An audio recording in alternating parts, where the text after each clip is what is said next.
granddaughter in 4th grade, and Right. I want her to follow rules. Right. But she doesn't, you know.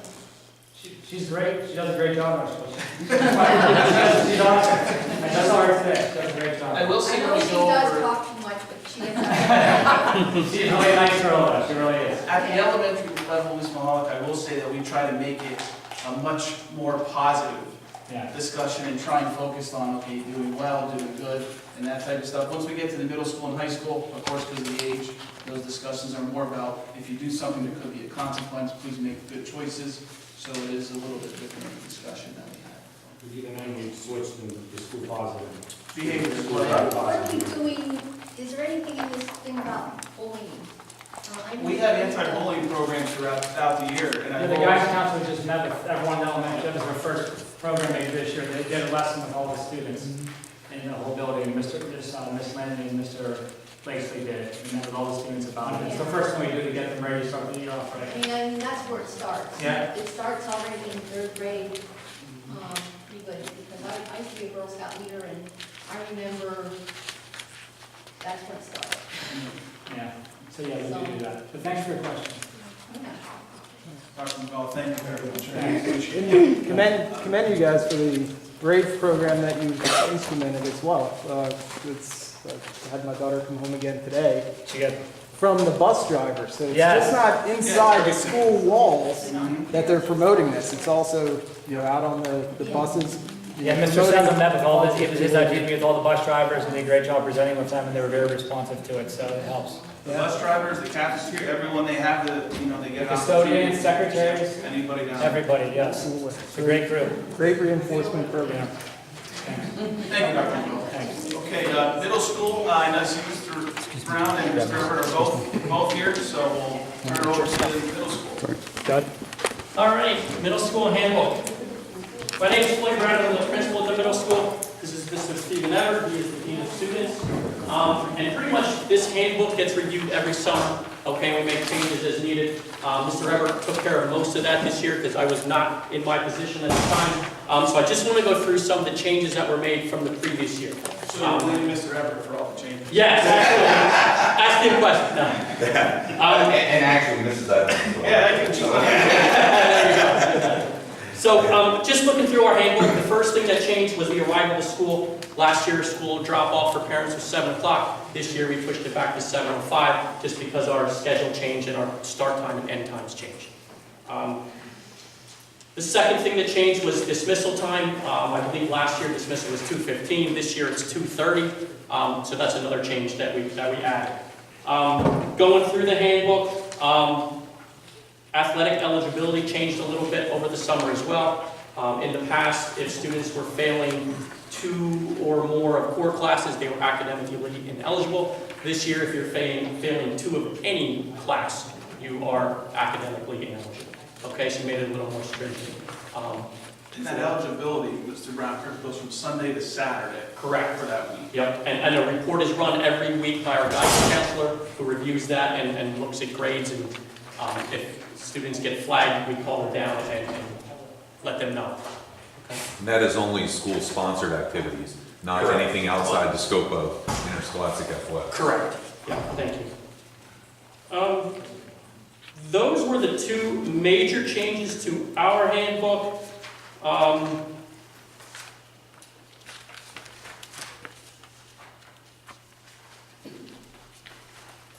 That we have.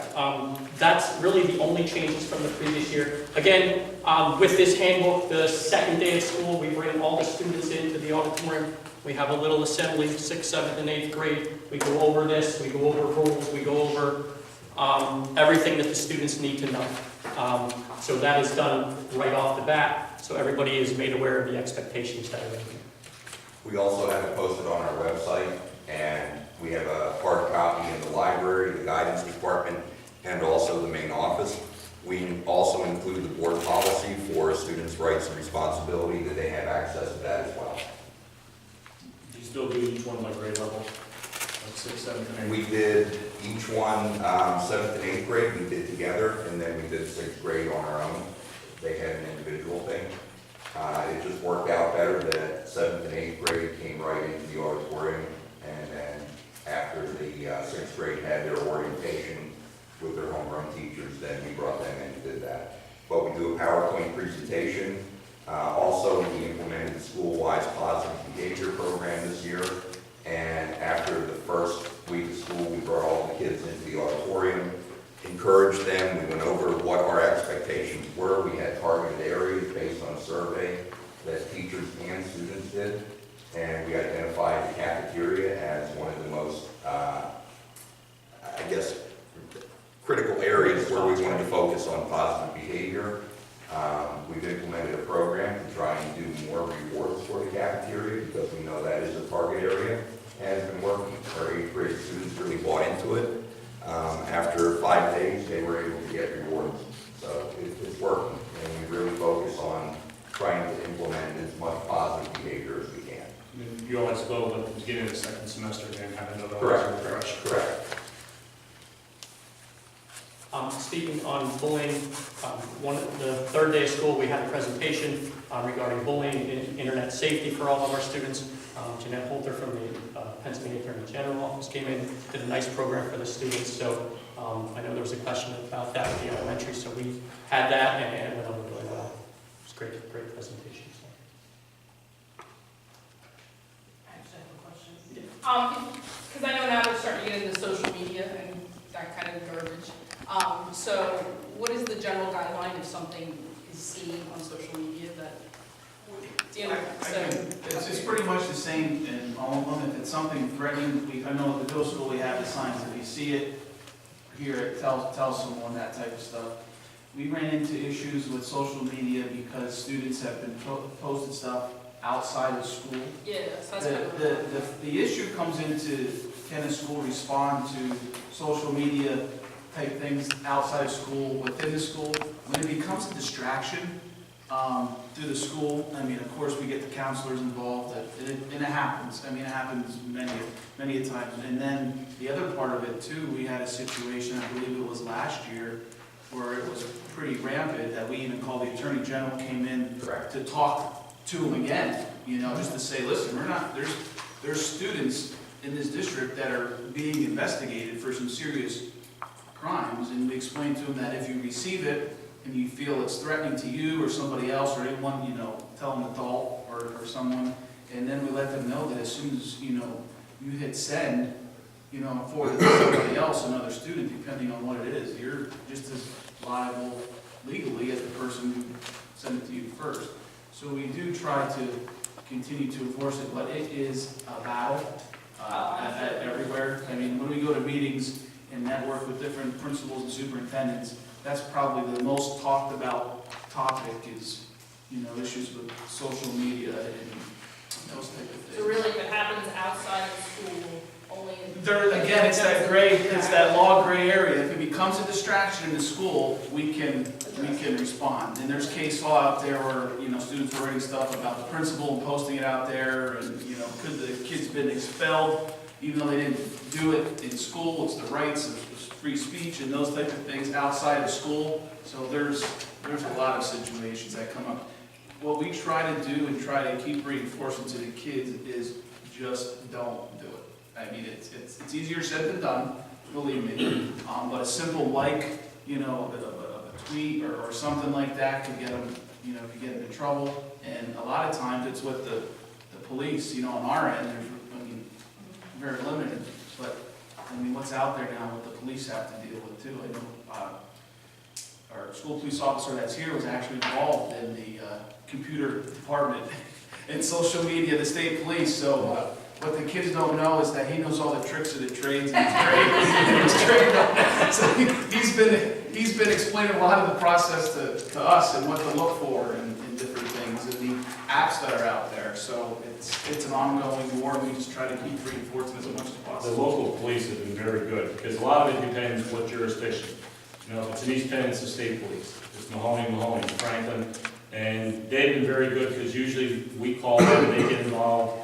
They speak with parents, grandparents, guardians, because if it's happening at home or, vice versa and back and forth. And it's sad to say that a lot of times once you get digging into it, you'll see that sometimes the parents are worse than the kids, because they start getting involved with the social media and it just starts flowing and escalating as it's going from there.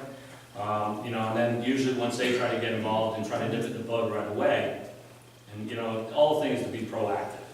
So as Mr. Brown mentioned, Janine Halter with the U.S. Attorney General's Office has been being proactive with the Lehighton Area School District for as long as I can remember being in the elementary level. I can tell you prior to being principal at elementary to currently, as they mentioned, you know, she's come in every year and done anti-bullying, they've done cyberbullying, they offer many services to educate our students to be proactive rather than reactive. So that's nothing new. That's been in place for years, that we continue to educate our students as the times change, as technology changes, and our needs change.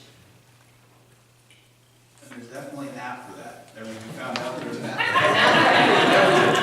And there's an app for everything. There's an app that I have to watch. Yes. Any middle school info question? I have another question. For the eligibility for the end of year activities and field trips, has it been made clear and to point to students and parents as to what they will be allowed to do at the end of the school year if they've had suspensions or detention? I know Yes, it's an we issue include last that year. on our discipline referral that we send home to parents that requires a parent signature. We did include a statement on our discipline referrals that if they have suspensions or multiple detentions or consequences, that they will not be allowed to attend the end of the year activities. That includes our maroon and white day activity that we do here at the football stadium, the Hershey Park trip for the 8th grade, and also the moving up ceremony and the 8th grade dance that we do. So to make sure that it is clear, it is in the handbook, it is in there that after so many consequences, they could be on disciplinary probation, but we have included it on all of our infraction papers that parents are made aware right away. Just a couple questions. Mr. Everett had mentioned that there's a section that has about the student rights. What, I'm not finding it in the handbook. It is actually the board policy, but what we have done at the middle school, we've provided that for the students as well. So we provide them with the handbook that is online, and then when we do our rules and regulations, we let them know that we have copies of it available in the library, the guidance, and the main office, and we actually include the board policy that was approved by the school board